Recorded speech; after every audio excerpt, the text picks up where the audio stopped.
Ang aklat ng pahayag ay kadalasang nagbibigay ng kaba sa mga tao, hindi dahil nais nitong takutin tayo, kundi dahil malinaw nitong inilalarawan ang huling labanan sa pagitan ng kabutihan at kasamaan na nagsisilbing huling kabanata sa kasaysayan ng sangkatauhan.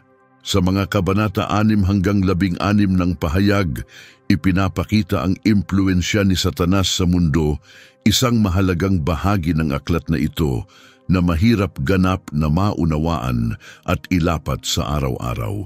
Ngayon ay dumadating ang hindi komportabling katotohanan. Bago pa man bumuti ang mga bagay, magiging lubhang mahirap muna ang lahat.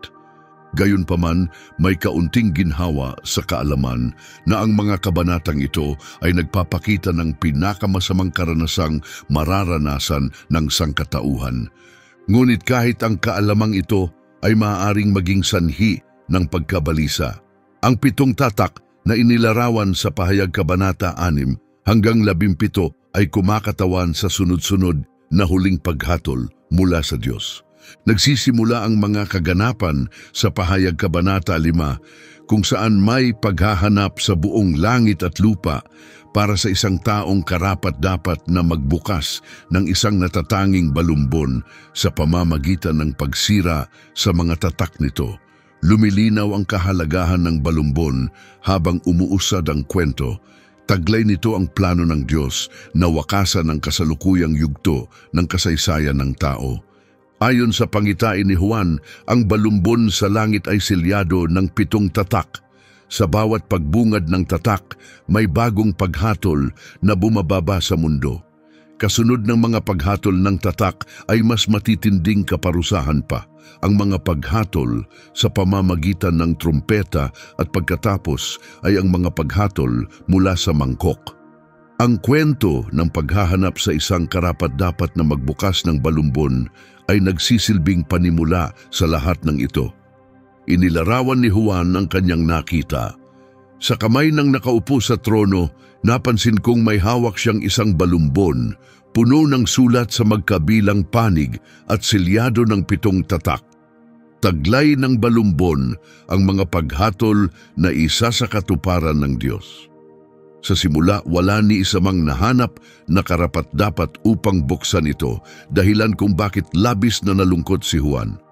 Kung mananatiling selyado ang balumbon, hindi kailanman mahahatulan ang kasamaan at patuloy nitong pahihirapan ang mundo. Ngunit habang umiiyak si Juan dahil sa sitwasyong ito, dumating ang mabuting balita. Pinasigla siya sa balitang ang leon mula sa lipi ni Juda, ang inapo ni David, ay nagtagumpay na.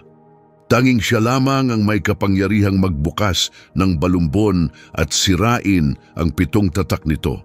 Kinakatawan ng taong ito si Hesukristo na inilalarawan bilang ang kordero na inihandog at ang leon na nagbibigay ng paghatol.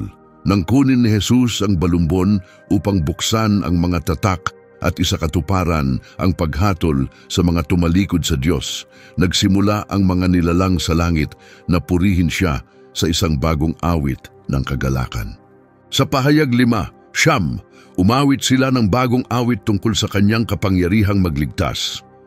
Ikaw lamang ang karapat-dapat at may kakayahang kumuha ng balumbon at magbukas ng mga tatak nito, dahil ikaw ay pinatay at sa pamamagitan ng iyong sakripisyo ay binili mo ang mga tao para sa Diyos, mga tao mula sa bawat tribo, wika, bansa at lahi. Ginawa mo silang isang kaharian ng mga pari ng ating Diyos at sila ay maghahari sa lupa. Binanggit din sa Ebanghelyo ni Juan ang kapangyarihang ito. Sa Juan 5:22 ipinaliwanag, ang Ama mismo ay hindi humahatol sa sinuman. Sa halip, ibinigay niya ang buong kapangyarihan at tungkulin ng paghatol sa kanyang anak. Kaya't ang kordero, si Jesus, ay nagsimulang magbukas ng mga tatak habang patuloy ang papuri sa kanya. Sa bawat pagbukas ng tatak, mas maraming detalye ang naihahayag mula sa balumbon tungkol sa mga paghatol ng Diyos sa panahon ng tinatawag na kapighatian. Sa pagbubukas ng unang 4 na tatak, lumilitaw ang kilalang 4 na mangangabayo ng Apokalipsis. Sila ay sumasagisag sa pagkawasak habang isa-isang lumalabas ang mga mangangabayo at nagdadala ng paghatol sa mundo. Nang buksan ng kordero ang unang tatak, lumitaw ang Antikristo. Inilarawan ito sa pahayag 6:1 hanggang 2. Pagkatapos ay pinanood ko habang binuksan ng kordero ang una sa 7 tatak, nagsisimula ang mga paghatol. Kaagad kong narinig ang isa sa 4 na nilalang sa langit na nagsalita ng malakas na tinig na parang kulog na nagsasabing, "Halika!" At habang ako'y nakatingin, nakita kong may lumitaw na isang puting kabayo sakay ng isang lalaki na may hawak na pana.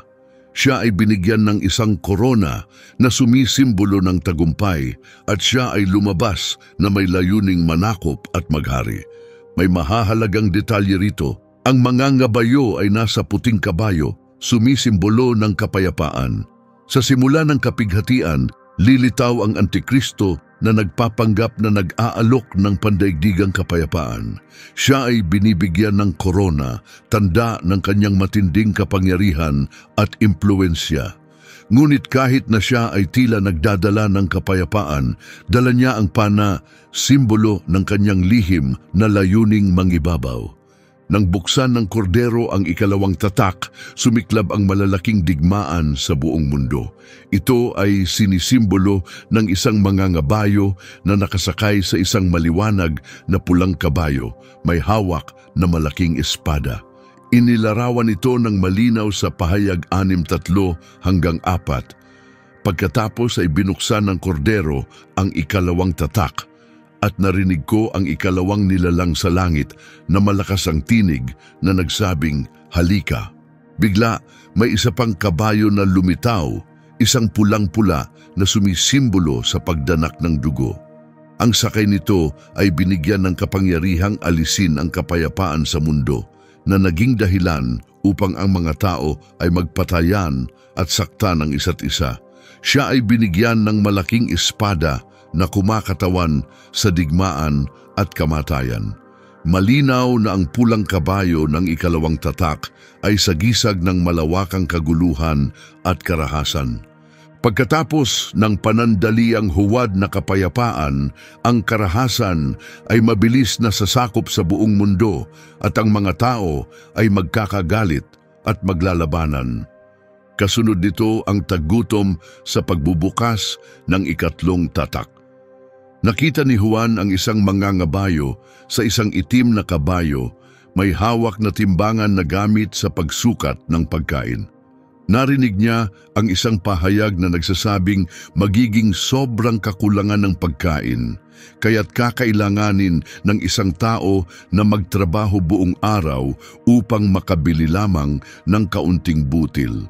Isinalarawan ito sa pahayag 6:5 hanggang 6. Nang buksan ng kordero ang 3 tatak, narinig ko ang 3 nilalang sa langit na malakas na nagsabi, "Halika!" At nakita ko ang isang itim na kabayo. Ang sakay nito ay may hawak na timbangan sa kanyang kamay. Mula sa mga nilalang, narinig ko ang isang tinig na nagsabi, "Ang sahod ng isang araw ay sapat lamang para sa kaunting trigo o kaunting mas maraming sibada. Ngunit huwag ninyong galawin ang langis at alak." Sa pagbubukas ng 4 na tatak, nakita ni Juan ang isang maputlang kabayo. Ang sakay nito ay tinawag na kamatayan at sumusunod sa kanya si Hades, ang lugar ng mga patay. Sa pagbukas ng 4 na tatak, isang kapat ng populasyon ng mundo ang mamamatay dahil sa digmaan, gutom, sakit at mababangis na hayop. Inilarawan ito sa pahayag 6:7 hanggang 8. Pagkatapos ay binuksan ng kordero ang 4 na tatak at narinig ko ang 4 na nilalang sa langit na malakas ang tinig na nagsabi, "Halika!" Tiningnan ko at nakita ko ang isang maputlang kabayo, kulay ng sakit at kamatayan. Ang sakay nito ay tinawag na kamatayan at kasunod niya si Hades na kumakatawan sa daigdig ng mga patay. Binigyan sila ng kapangyarihan sa ikaapat na bahagi ng mundo upang magdala ng kamatayan sa pamamagitan ng digmaan, gutom, mga nakamamatay na sakit at mga pag-atake ng mababangis na hayop. Sa pagbubukas ng ikalimang tatak, ipinakita ang mga kaluluwa ng mga namatay sa panahon ng kapighatian dahil sa tapat nilang pananampalataya kay Jesus. Sa pahayag 6 na punto siyam hanggang 11, malinaw ang kanilang panawagan. Nang buksan ng kordero ang ikalimang tatak, nakita ko sa ilalim ng altar ang mga kaluluwa ng mga pinatay dahil sa tapat nilang pangangaral ng salita ng Diyos at sa kanilang patutuo para kay Kristo. Sumigaw sila ng malakas, "Panginoon, banal at makatarungan ka. Hanggang kailan bago mo hatulan ng mga tao sa lupa at ipaghiganti ang aming kamatayan sa mga tumanggi sa iyo?" Binigyan ang bawat isa ng puting kasuotan at sila'y inaliw at sinabihang maghintay pa ng kaunti hanggang sa mabuo ang bilang ng kanilang mga kasamang mananampalataya na itinalagang mamatay rin dahil sa kanilang pananampalataya. Nang mabuksan ang ika-6 na tatak, nagkaroon ng napakalakas na lindol na nagdulot ng matinding pagkasira at kakaibang mga senyales sa kalangitan.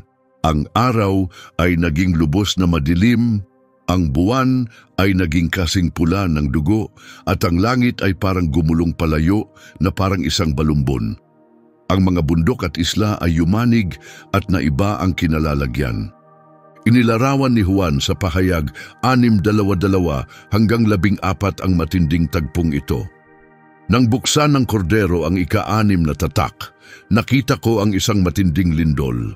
Ang araw ay naging itim na parang sako ng magaspang na tela at ang buwan ay naging pula gaya ng dugo. Ang mga bituin sa langit ay nalaglag sa lupa tulad ng mga igos na nalalaglag mula sa puno kapag hinipan ng malakas na hangin. Ang kalangitan mismo ay nahati at gumulong na parang balumbon at ang mga bundok at isla ay napalipat mula sa kanilang mga lugar. Ang mga nakaligtas sa nakakatakot na pangyayaring ito, anuman ang kanilang kayamanan o katayuan, ay nagtago sa mga kuweba at batuhan. Sa sobrang takot, sumigaw sila sa mga bundok at bato, "Bumagsak kayo sa amin at itago ninyo kami mula sa nakaupo sa trono at sa galit ng kordero. Dumating na ang dakilang araw ng kanilang paghatol. Sino ang makakaligtas?" Sa puntong ito sa pahayag, matapos mabuksan ang ika-6 na tatak, may pansamantalang paghinto. Nang sa wakas ay nabuksan ang ika-7 tatak, inilarawan sa pahayag 8 kung ano ang nangyari. Nang buksan ng kordero ang ika-7 tatak, nagkaroon ng ganap na katahimikan sa langit sa loob ng kalahating oras. Ang katahimikang ito ay tanda ng pagkamangha at kabigatan ng loob habang papatindi pa ang mga paghatol ng Diyos. Ang ika-7 tatak ang naghahanda para sa isa pang serye ng paghatol. Kaagad nakita ni Juan ang 7 anghel na handang patunugin ang kanilang 7 trumpeta. Isa pang anghel ang lumitaw, may hawak na gintong lalagyan ng kamanyang. Pinuno niya ito ng kamanyang na sumisimbolo sa mga panalangin ng mga mananampalataya na umaakyat sa Diyos. Ipinaliwanag sa pahayag 8.5.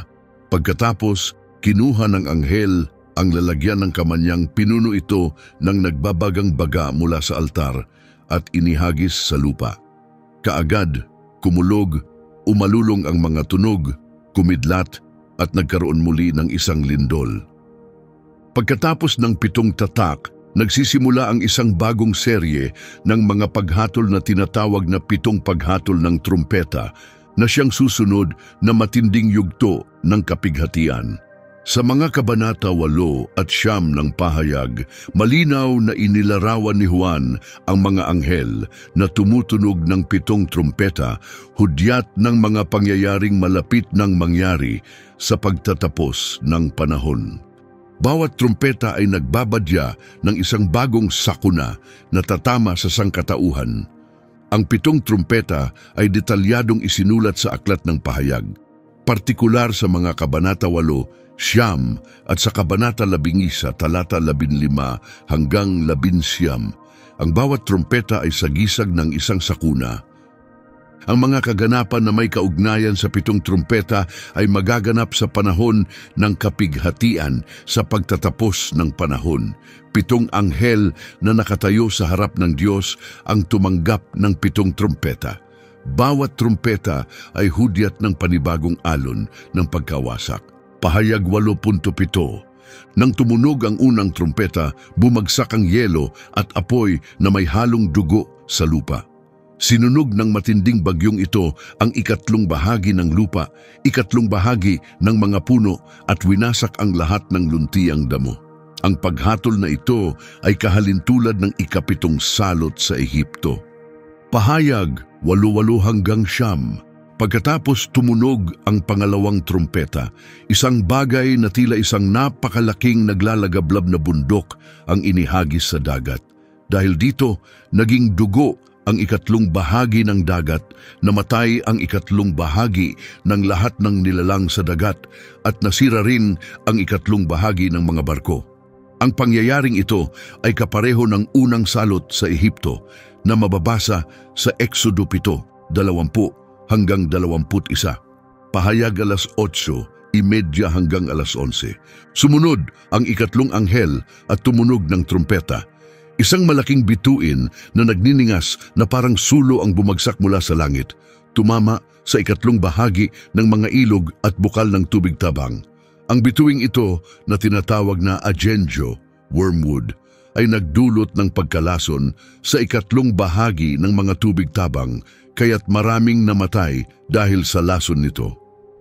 Ang paghatol ng 3 trumpeta ay katulad ng 2, ngunit tumama ito sa mga ilog at lawa, hindi sa dagat.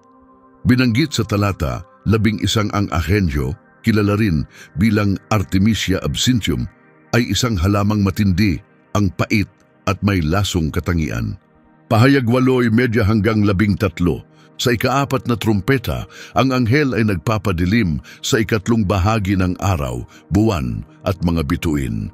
Nabawasan ang liwanag ng langit ng 3 bahagi. Nakita ni Juan ng isang agila na lumilipad sa taas ng himpapawid, sumisigaw ng babala gamit ang malakas na tinig, "Sa Aba, sa Aba, sa Aba ng mga naninirahan sa lupa." Dahil sa mga tunog ng trumpeta, natutunog pa mula sa 3 natitirang anghel. Ang 4 na trumpeta ay hudyat ng malawakang kadiliman sa langit. Pagkatapos ng trumpetang ito, nabawasan ang liwanag ng araw at gabi ng 3 bahagi. Kasunod nito, itinala ni Juan ang matinding babala mula sa agila na lumilipad sa langit. Ang malakas nitong sigaw ay nagsasabing darating na ang mas matitinding kaparusahan mula sa natitirang 3 trumpeta ng mga anghel. Pahayag 8 hanggang 13 ay nagpapaliwanag na ang 5, 6 at 7 trumpeta ay tinatawag na 3 aba. Sa 5 trumpeta, ayon sa pahayag 9, 1 hanggang 5, isang anghel ang tumunog at isang bumagsak na bituin mula sa langit ang binigyan ng susi sa kalaliman. Binuksan nito ang kalaliman at lumabas ang makapal na usok na parang mula sa isang malaking pugon na nagdulot ng kadiliman sa araw at hangin. Mula sa usok ay lumabas ang mga balang na binigyan ng kapangyarihang tulad ng mga alakdan. Inutusan silang huwag sirain ang anumang halaman, kundi pahirapan lamang ang mga taong walang tatak ng Diyos sa kanilang noo. Hindi sila pinayagang pumatay, kundi pahirapan lamang sa loob ng 5 buwan. Ang sakit na idudulot nila ay parang kagat ng alakdan. Ang pinuno ng mga hindi pangkaraniwang balang na ito ay tinatawag na Abaddon sa wikang Hebreo at Apollyon sa wikang Griego na kapwa nangangahulugang tagawasak. Inilarawan silang parang mga kabayong handa sa digmaan, may koronang parang ginto sa ulo at may mukhang kahawig ng tao. Ang kanilang buhok ay parang buhok ng babae at ang mga ngipin ay gaya ng sa leon. Ang kanilang mga pakpak ay nagdudulot ng ingay na parang maraming kabayo at karwaheng papalapit sa labanan. Sila'y may suot na baluting bakal at ang kanilang mga buntot ay may tibo na gaya ng sa alakdan na ginagamit upang pahirapan ang mga tao. Ang mga nilalang na ito ay may kapangyarihang magdulot ng matinding paghihirap sa sinumang walang tatak ng Diyos. Isang pagdurusang napakatindi na nanaisin ng mga tao ang mamatay, ngunit hindi nila ito makakamtan. Si Abaddon o Apollyon ang namumuno mula sa kalaliman at siyang nangangasiwa sa mga demonyong balang na ito. Ang ika-6 na trumpeta at ang ikalawang aba ay hudyat ng paglitaw ng isang bagong hukbong demonyo. Sa pagtunog ng trumpeta, isang banal na utos ang nagmula sa altar sa langit na nag-uutos na palayain ang 4 na anghel na matagal nang nakagapos malapit sa ilog Euphrates. Inilarawan ito sa pahayag 13 hanggang 15. Nang hipan ng ika-6 na anghel ang kanyang trumpeta, narinig ko ang isang tinig mula sa 4 na sulok ng gintong altar na nasa harap ng Diyos. Iniutos nito sa anghel na may hawak ng trumpeta na palayain ang 4 na anghel na ginapos sa malaking ilog ng Euphrates. Pagkalaya nila ang mga anghel na ito na inihanda para sa tiyak na oras, araw, buwan at taon ay nagsimulang pumatay ng 3 bahagi ng populasyon ng mundo. Pinamunuan nila ang isang napakalaking hukbong kabalyero na nagdala ng matinding pagkawasak. Ang mga mangangabayo ay may suot na baluting kulay pula, asul at dilaw. Ang kanilang mga kabayo na may ulo ng leon ay bumubuga ng apoy, usok at asupre mula sa kanilang bibig, habang ang kanilang mga buntot na tila ahas ay pumapatay sa pamamagitan ng matatalim na kagat. Sa kabila ng matinding pinsalang dulot ng mga salot na ito, ang mga natitirang tao sa lupa ay nanatiling matigas ang puso at ayaw pa ring tumalikod sa pagsamba sa mga Diyos-Diyosan, pagpatay, pangkukulam, imoralidad at pagnanakaw. Sa pagtunog ng ika-7 trumpeta na hudyat ng ika-3 aba, ang mga bulwagan ng langit ay napuno ng mga sigaw na nagsasabing ang kaharian ng mundo ay naging pag-aari na ng Panginoon at ng kanyang Mesyas at maghahari sila magpakailanman. Sa pahayag 11 at 15, itinala rin ang pagsamba ng 24 na matatanda na nagsasabing dumating na ang panahon upang hatulan ang mga sumira sa mundo. Maliwanag na ang katapusan ay malapit na. Sa pagtunog ng ika-7 trumpeta, nabuksan ang templo ng Diyos sa langit at nakita ang kaban ng tipan. Ang tagpo ay sinabayan ng matitinding kidlat, ugong ng kulog, lindol at isang malakas na bagyong may yelo. Ang talata 11 ay tanda ng pagtatapos ng mga paghatol na dala ng 7 trumpeta. Inihahanda na ngayon ang entablado para sa pagdating ng 7 anghel na may dalang 7 mangkok ng puot ng Diyos. Ang mga anghel na ito na nasa loob ng ngayon ay bukas na templo ay handa ng ibuhos ang huling mga paghatol ng Diyos sa mundo. Sa pahayag Kabanata 15, talata 3, ipinakilala ang 7 mangkok ng pahayag.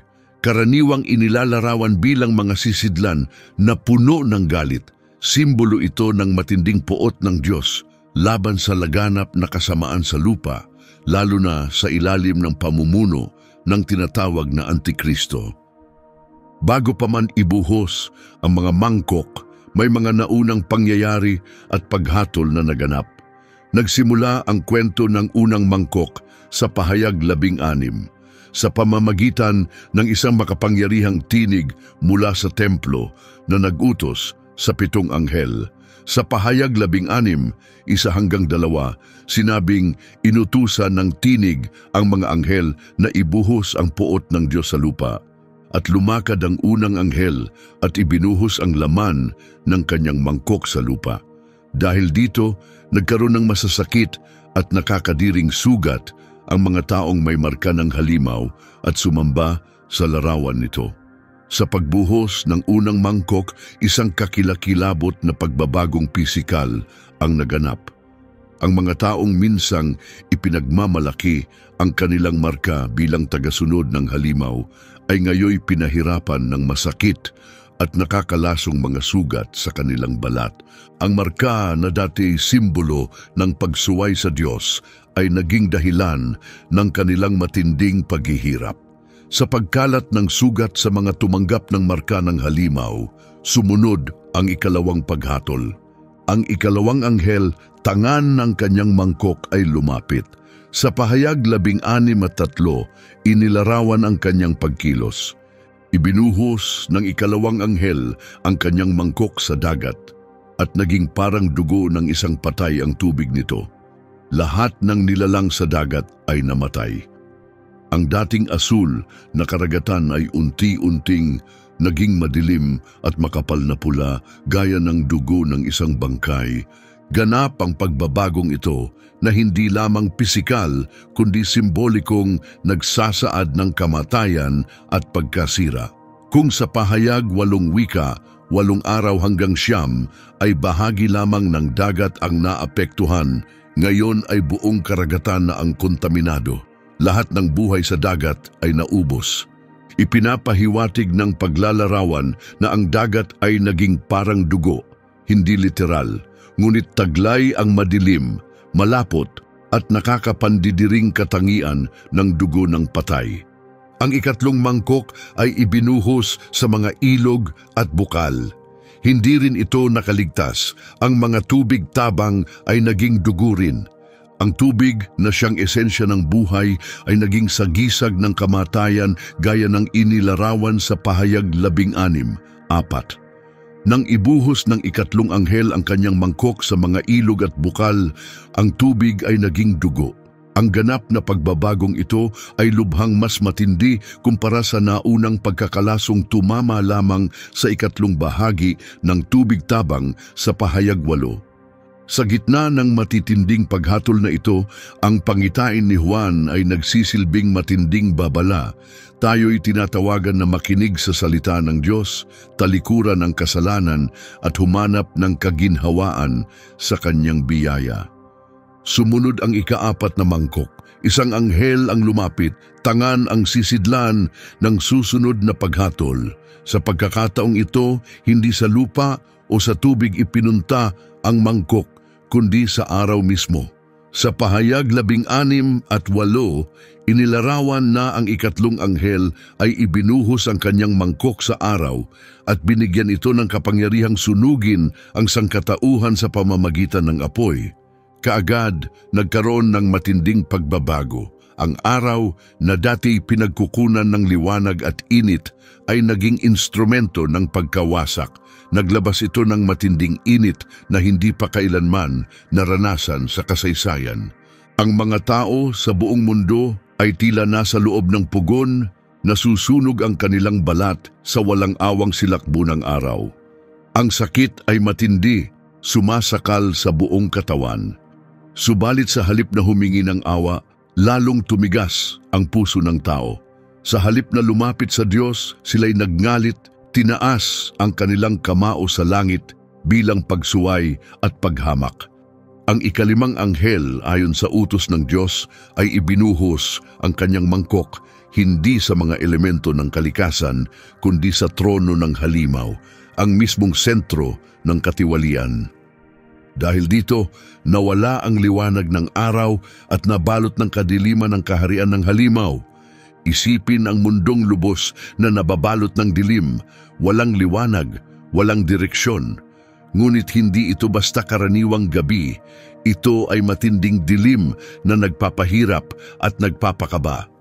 Ang kadilimang ito ay nagsilbing panimula pa lamang ng kanilang paghihirap. Ang hatol na ito ay tila paunang sulyap ng impyerno. Ang mga taong hinatulan ay tila ba nasa bingit na ng dagat-dagatang apoy. Isang pag-asang sana ay hihingi sila ng awa. Subalit sa kabila ng dilim at sakit, tumanggi pa rin silang lumapit sa Diyos. Hindi sila nagpakumbaba ni humingi ng kapatawaran. Sa halip tinugon nila ng paghamak ang panawagan ng Diyos. Ang ikalawang anghel ay humakbang pasulong, Tangan ang mangkok ng puot, batid ang bigat ng kanyang misyon. Tila huminto ang kalawakan sa paghihintay sa susunod na yugto. Ibinuhos ng anghel ang laman ng mangkok sa ilog Euphrates. Inilarawan ni Juan sa kanyang pangitain ang makapangyarihang eksenang ito.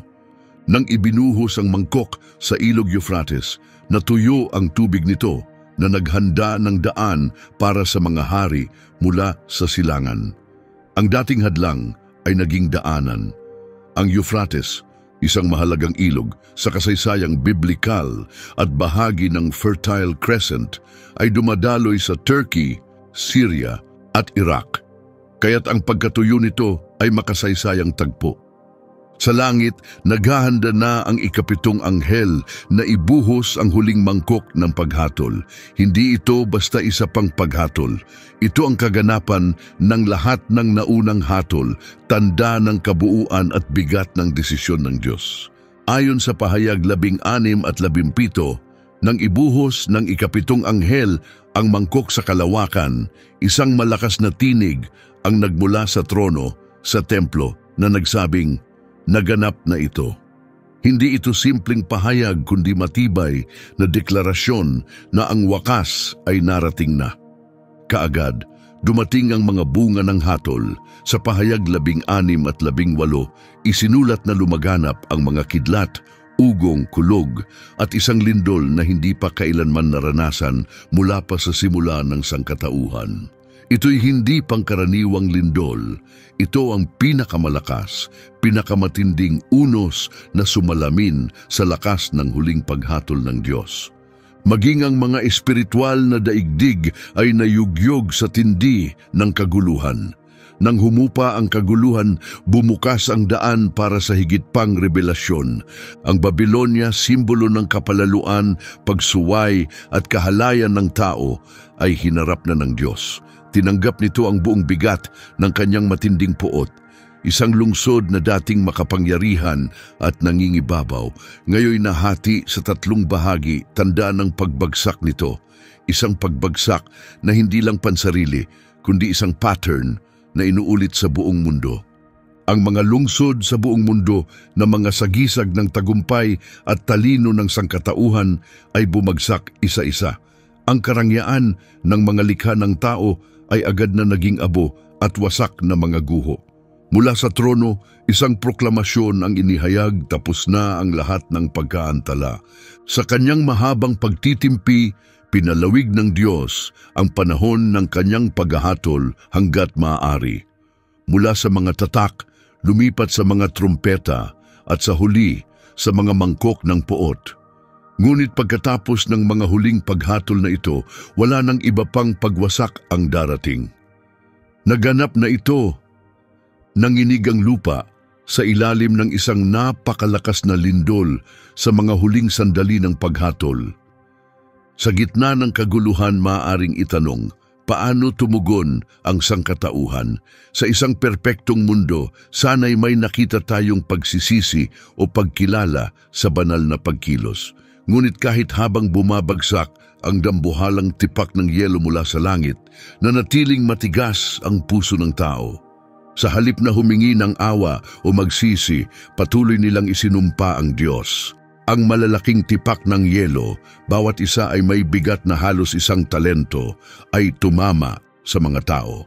Sa kanilang matinding pagdurusa, isinisi nila ang Diyos dahil sa bagsik ng unos, na lalong nagpapakita kung gaano kaseryoso ang huling salot na ito. Pinatigas na ng matagalang pagsuway ang puso ng marami, kaya't hindi na nila makita ang lawak ng kanilang pagkakasala. Kaya ang ikapitong mangkok ay hindi lamang pagpapakita ng kapangyarihan ng Diyos, kundi isang malinaw na larawan ng kahinaan ng tao at ng mabigat na kahihinatnan ng patuloy na pagsuway. Ang kwentong ito ay isang matinding babala, bagamat mapagpasensya at mahabagin ng Diyos, darating ang panahon na ang hustisya ay kailangang isakatuparan. Inilalarawan ng aklat ng pahayag ang mga huling araw at ang pangwakas na plano ng Diyos. Sa bawat pagbuhos ng mangkok, pinatutunayan ang agarang bigat ng hatol ng Diyos. Ang mga pangyayaring ito ay hindi inilaan upang takutin, kundi upang ipakita ang seryosong bunga ng isang lipunang tumatalikod sa kanyang may lalang. Ang sunod-sunod na puot ng Diyos ay isang makapangyarihang paglalarawan ng kanyang galit sa kasalanan at pagsuway ng tao. Sa bawat mangkok, ang mundo ay dumanas ng matitinding kapighatian. Mula sa masasakit na sugat na tumama sa mga tao, pahayag 16:2, hanggang sa di matiis na init ng araw, pahayag 16:8. Mahalaga ang lubos na pag-unawa sa kabuluhan ng mga pangyayaring ito. Ayon sa kasulatan, ang lahat ng ito ay bahagi ng mas malaking larawan, isang bahagi ng pangkalahatang plano ng Diyos na nagpapaalala sa atin na Siya ang may ganap na kapangyarihan sa buong sangnilikha.